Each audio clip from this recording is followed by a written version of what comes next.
Hola, bienvenidos a un nuevo Prender la Luz.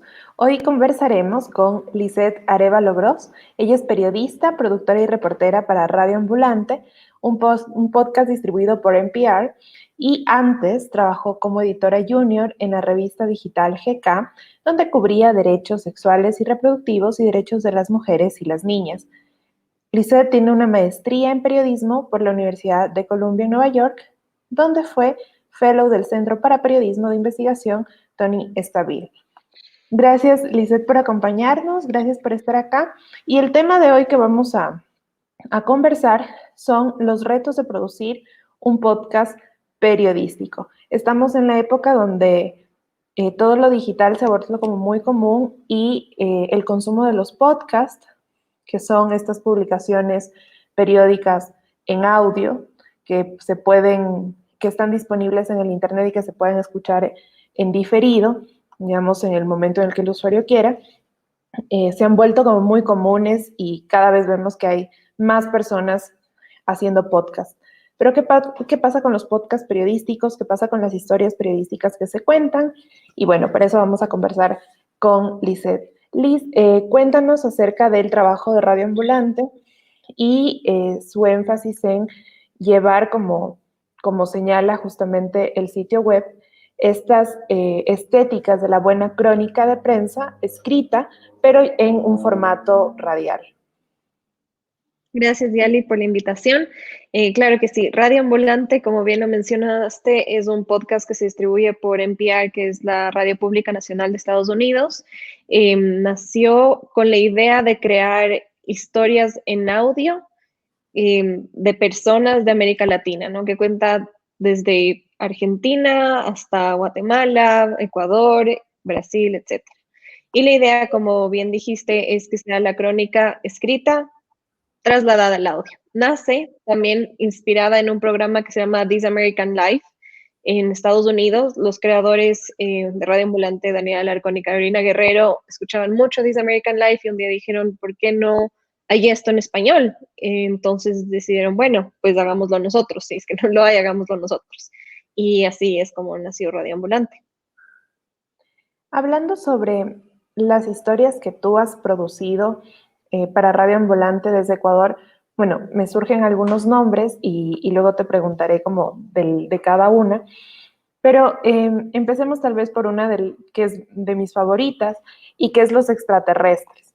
Esta historia donde cuentas el suceso de Radio Quito y de que es tan conocido, pues al menos a nivel de nuestro país, y haces toda una reconstrucción de los hechos con los testimonios de las personas que en ese momento escucharon la transmisión de que los marcianos pues habían llegado a Quito y habían invadido la ciudad.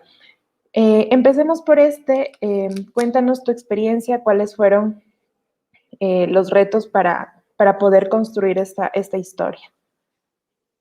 Claro, esta historia yo la propuse, si no me equivoco, en 2018, cuando yo empecé en Radio Ambulante como pasante. Siempre había escuchado sobre la transmisión de Radio Quito porque era una historia que mi abuelito me contaba de forma repetitiva cuando íbamos al centro histórico o cuando hablábamos del colegio de mi abuelita, que justo estaba al lado de la Radio Quito. Entonces era lo que yo siempre había pensado y me había acordado. Cuando entré a trabajar en Radio Ambulante, por la naturaleza de los podcasts, a veces se piensa mucho en cómo eran las radionovelas antes, ¿no? O sea, en esta fabricación de una historia narrada con efectos de sonido, con música, con una producción detrás. Entonces dije, ¿qué mejor casa para la historia de la Radio Quito que un podcast como Radio Ambulante, que es crónica narrativa? El principal reto, obviamente, era conseguir a las personas que se acordaran de este hecho, porque estamos hablando del 1949, si no me equivoco. El reto era conseguir a estas personas de la tercera edad que se acordaran del evento. Y lo primero que yo hice fue, bueno, voy a lanzar como un tiro al aire, literalmente. Posteé en Twitter como, hola, estoy buscando gente que se acuerde de este hecho, sus abuelos, sus tíos, quien sea, escríbanme. Radio Ambulante me retuiteó y ahí un montón de gente me escribió, un montón de gente. Y gracias a eso encontré a una de las fuentes más bonitas que tengo en el podcast, que es de este señor me parece que tenía 98 años, que estuvo dentro de la radio cuando ocurrió todo esto. Entonces, para mí eso fue una joya. Creo que lo más importante, o bueno, el aprendizaje más importante que encontré con esta producción de la historia es que a través de Twitter, a través de Facebook y a través de las redes sociales en general, puedes crear lo que se llama como crowdsourcing, pero no de dinero, sino de fuentes, ¿no? Y así fue como encontrar a todas estas personas. Creo que ese fue como el reto más grande de esa historia, encontrar las voces. Pero lo logré y fue muy satisfactorio tener sobre todo también voces de personas de la tercera edad en un podcast, ¿no? Que a veces nos olvidamos de las personas de la tercera edad y tienen tanto que contar. Justamente parte de lo que se hace o de lo que se ve que hacen en Radio Ambulante es que las historias tienen un proceso editorial importante. No solo el proceso de producción, digamos, de tener un audio y de agregar algún efecto, sino que tienen ustedes un proceso editorial importante. Y quisiera entrar como a ese tema porque muchas veces se puede pensar que cuando trabajamos con productos audiovisuales o con productos de audio, esa edición queda de lado. Sin embargo, en Radio Ambulante vemos que no es así. Un poco también tomando la experiencia que tuviste con esta primera historia que hablábamos, cuéntanos sobre ese proceso editorial que va acompañado justamente con el proceso pues, de producción y que hace que estas historias que podemos encontrar en Radio Ambulante tengan este, este plus no solo de tener una buena producción de sonido, sino también de contar con datos, con cifras, con testimonios que pues son periodísticos y que están muy apegados a la verdad. Te voy a contar un poquito cómo es el proceso entonces desde que proponemos una historia.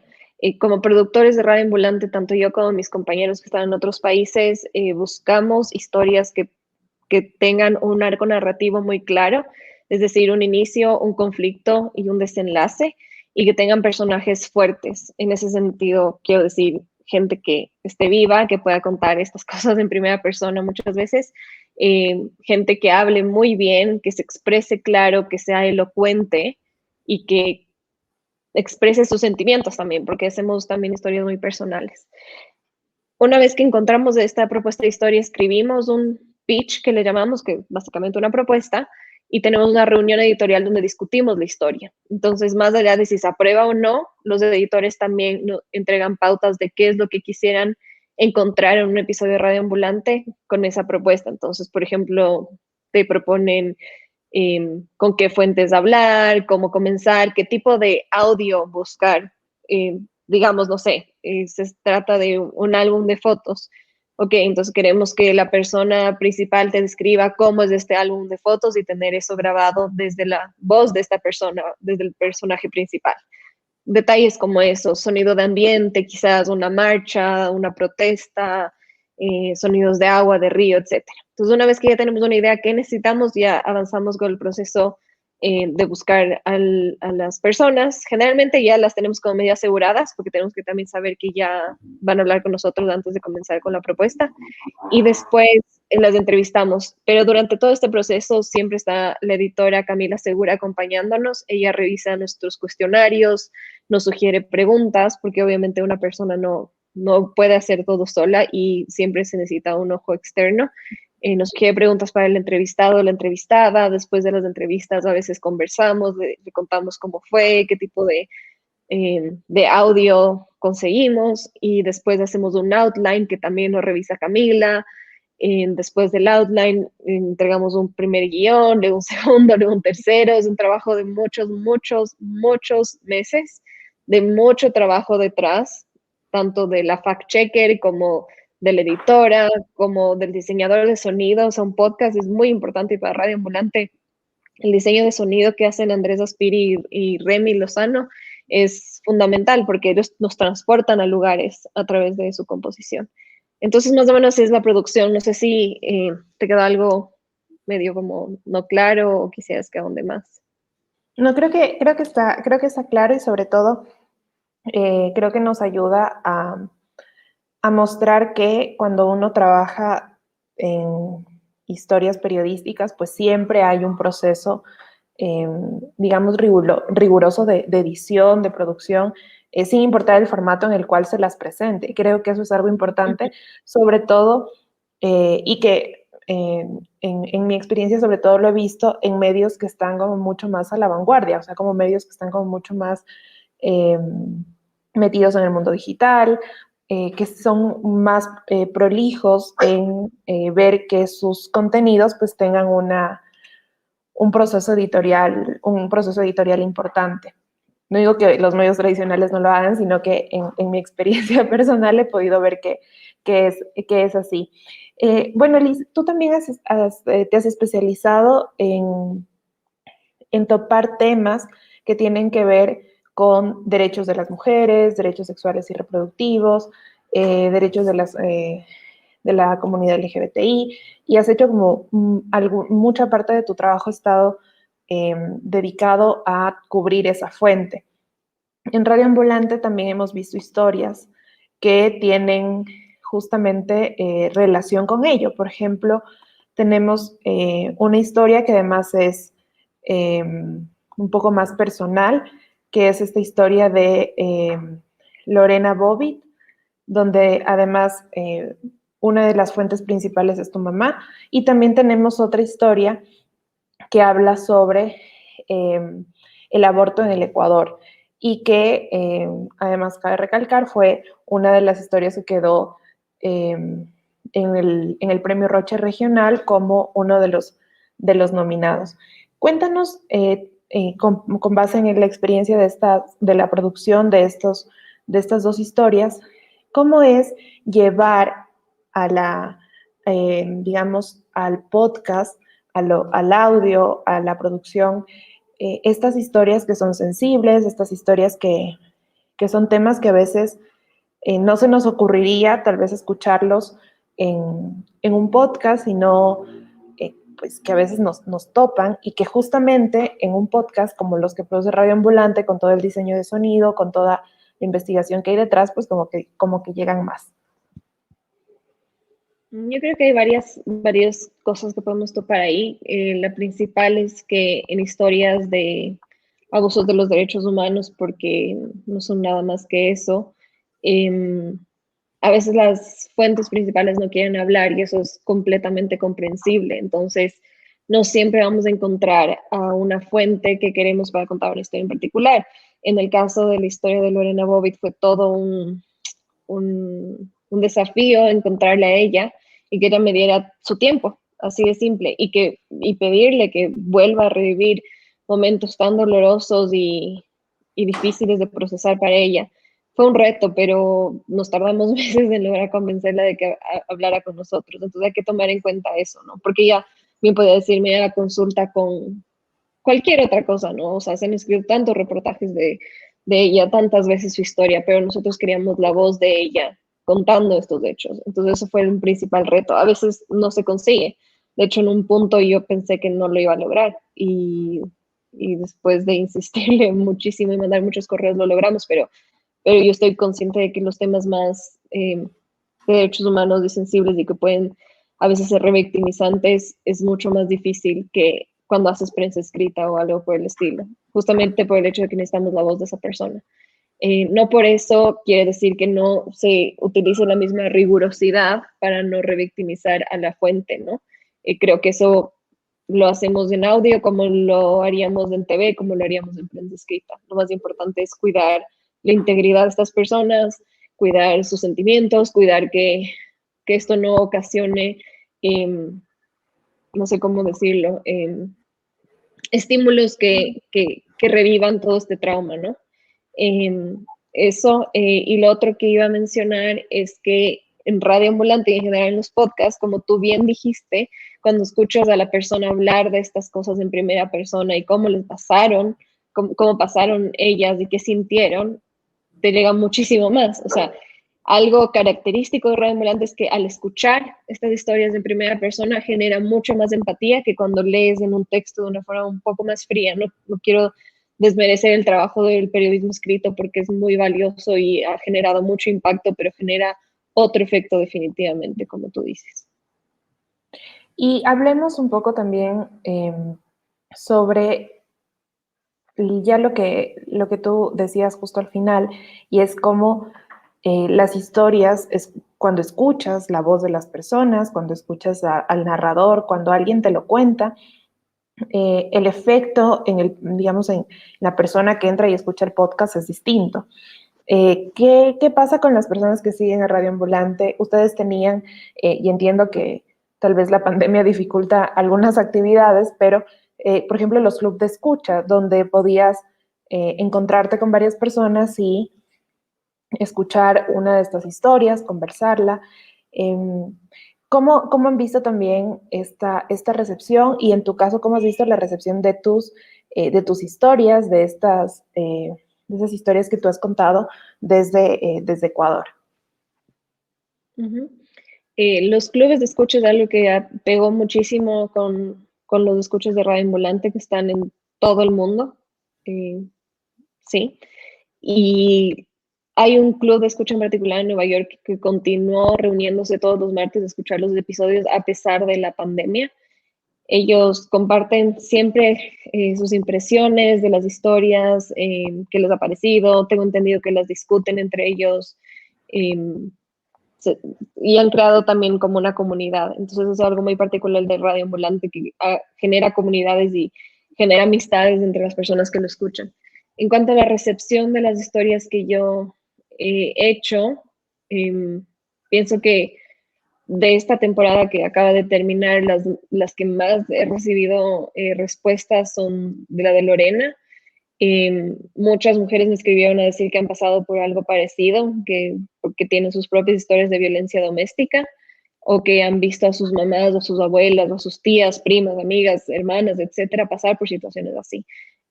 En lo personal, me tocó muchísimo eso, ver cuántas personas se pueden identificar con una historia que también es mía, por como tú dijiste que mi mamá es una de las fuentes principales y cómo logramos producir algo de una historia que es la de Lorena Galo, que antes era Lorena Bobbitt, una historia tan mediática, tan, no sé, como famosa, tan ajena, tan lejana en el sentido de la fama que tuvo, a algo tan particular, ¿no? Yo siempre digo, esta es una historia universal, pero también mediática, pero también es muy particular y personal, porque hay muchas mujeres que han pasado por eso. Entonces, pienso que esa es la reacción que más me ha impactado. Y de ahí hay otra que produje con una periodista en Argentina de las Cholitas Escaladoras de Bolivia, que en cambio generó un impacto muy bello porque mucha gente dijo, me siento inspirada, yo también puedo lograr mis sueños, yo también tengo 50 años como Lidia, que es el personaje principal, y ahora siento que puedo hacerlo todo. Entonces creo que las historias de Radio Ambulante tocan muchísimo a las personas y generan sentimientos tanto de sentirse acompañadas más allá de escuchar el episodio, como pasó con Lorena, y de sentirse inspiradas con historias como la de Lidia, que es la de las chulitas escaladoras de Bolivia. Para una periodista que produce historias, ya no solamente en audio, sino en general, cualquiera de sus formatos, y sobre todo en tu caso que, como decía antes, has tenido que cubrir estas fuentes que tienen historias que son desgarradoras o tienen historias que son sensibles y que te enfrentas a hacer una entrevista donde tienes que tomar en cuenta muchas cosas para no revictimizar, por ejemplo, a una sobreviviente de una agresión. ¿Cómo, como persona, como periodista, cómo también te preocupas de poder mantenerte bien frente a esas historias? Porque hay muchas historias que a veces como periodistas tenemos que cubrir y que a nosotros también nos afectan porque no dejamos de ser personas que sienten y que tienen emociones y que a veces meterse como mucho en una historia, sobre todo cuando tenemos procesos editoriales muy rigurosos que demandan que uno tenga que estar súper concentrado y súper metido en los datos de la historia, pues pueden también generar en uno algún efecto emocional. ¿Cuál es tu sugerencia para las personas que cubren estas historias o que quieren empezar a cubrir este tipo de fuentes? Ujú. En mi caso en particular, lo que me ha funcionado es hablar directamente con mi editora, Camila Segura, que ya la mencioné antes. En la historia que más difícil fue por la naturaleza de la historia, porque era algo personal, es la de Lorena. Y al hablarlo mucho con mi editora, me ayudó a procesar mis sentimientos, a procesar que era algo difícil para mí y ella fue como un soporte emocional muy grande, además de ser el soporte editorial, que es magnífica, eres una excelente editora, es una gran persona y me ayudó emocionalmente a procesar mis sentimientos y a no, ¿cómo se dice? No estancarme en ellos, ¿no? En las otras historias que no son tan personales y obviamente afectan porque escuchar abusos a los derechos humanos no es fácil, me iba a procesarlo siempre conversando con alguien. Si no es con mi editora, es con alguien de tu familia, amigos, amigas, compañeros de trabajo, como decir, chuta, escuché esto y me afectó mucho, necesito hablarlo para procesarlo. Yo creo que hablando siempre es lo más importante y creo que es la forma en la que más te puedes proteger, porque no vale quedarse con nada adentro. Y así puedes también procesar por qué te está afectando de cierta forma particular un evento que estás cubriendo, ¿no? ¿Cuál crees que será el futuro del podcast? Como, como decía al inicio, sobre todo creo que la pandemia nos obligó a digitalizarnos mucho más de lo que ya estábamos digitalizados y parte de estos contenidos que uno puede encontrar en la web son los podcasts y ahora también hay como mucha gente tratando de producir su propio podcast. ¿Qué crees que va a pasar a futuro, sobre todo con podcasts que tienen una visión mucho más, más periodística? ¿Cuáles serían tus opiniones o cuál sería no sé, como la esperanza que tuvieras sobre el futuro con respecto a los podcasts? Chuta, es una pregunta muy grande para mí. Creo que hay personas que saben mucho más de cómo va avanzando los podcasts en el mundo que yo. Lo que yo he visto es que, o sea, a mi parecer es un formato que la gente está explorando cada vez más y me parece bien. O sea, mientras más podcasts haya, mejor. Creo que la variedad también es importante. Si bien nosotros en Radio Ambulante hacemos algo muy particular, no todos los podcasts tienen que sonar como Radio Ambulante y eso está bien. Hay podcasts de dos personas conversando, hay podcasts de autonarrados por la fuente principal, hay podcasts de ficción. Hay un montón de formas de explorar el formato. Entonces yo pienso que simplemente van a seguir se expandiendo, van a seguir habiendo más podcasts y cada uno va a ser único y particular en el formato, o sea, en el diseño que ellos elijan, ¿no? Y creo que eso está bien, ¿no? Esperaría que sean, en el caso de los periodísticos, porque como bien dices, hay mucha gente que solo lanza el podcast porque sí, esperaría que sea con la rigurosidad que se merece todo trabajo periodístico, obviamente. Ya para terminar, porque también el tiempo se nos está acabando, desde tu experiencia periodística, como en prensa, ahora también que estás como productora de Radio Ambulante, ¿qué les dirías a las personas que en este momento están en una carrera para ser periodistas o quieren entrar a ser periodistas? ¿Cuál sería tu, tu consejo con ellos, o sea, que con las personas que quieren empezar a cubrir estas historias y que tal vez, por ejemplo, encuentran en Radio Ambulante o encuentran en otros medios, pues estas fuentes para poder escuchar estas historias que en algún momento quisieran ellos también realizar? Pienso que lo más importante que creo que no se menciona lo suficiente es que ser periodista no es una cuestión de fama, no es una cuestión de ser una persona reconocida. Pienso que en el momento en que apuntamos a que quiero ser esa periodista famosa que sale en la televisión y todo el mundo lo reconoce en la calle o que tiene 400 premios detrás y nos olvidamos del por qué están ahí, que es su rigurosidad periodística y el impacto que tiene su trabajo, todos perdemos. Pienso que si quieres ser periodista y quieres ser exitoso en ello, primero tienes que hacer bien tu trabajo.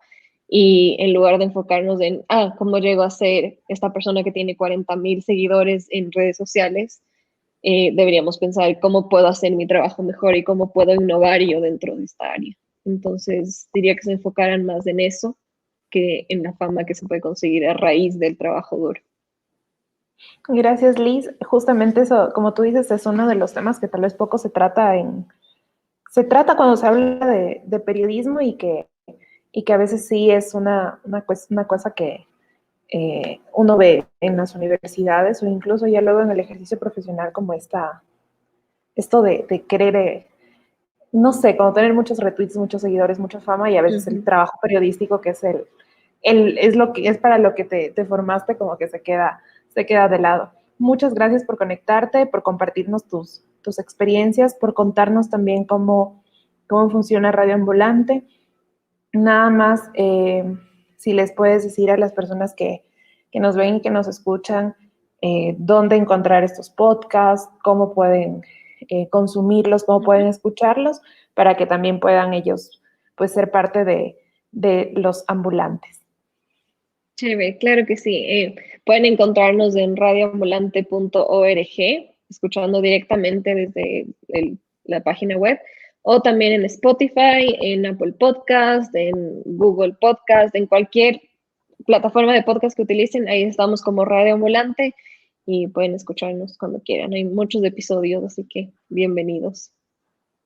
Muchas gracias, Liz, por tu tiempo. Muchas gracias también a las personas que se han conectado para poder escuchar este nuevo episodio de Prender la Luz. Hemos conversado con Lizeth Arévalo. Ella es periodista, es productora y reportera para Radio Ambulante, que es un podcast distribuido por NPR. Antes trabajó como editora junior en la revista digital GK, cubriendo derechos sexuales y reproductivos y derechos de las mujeres y las niñas. Lizeth tiene además una maestría en periodismo de la Universidad de Columbia en Nueva York, donde fue fellow del Centro para Periodismo de Investigación Tony Estabil. Gracias, Liz, nuevamente por haberte conectado y espero poderte tener en algún otro episodio conversando sobre otro tema periodístico igual. Y gracias a todos ustedes. Recuerden que cada 15 días tenemos un episodio de Prender la Luz. Gracias.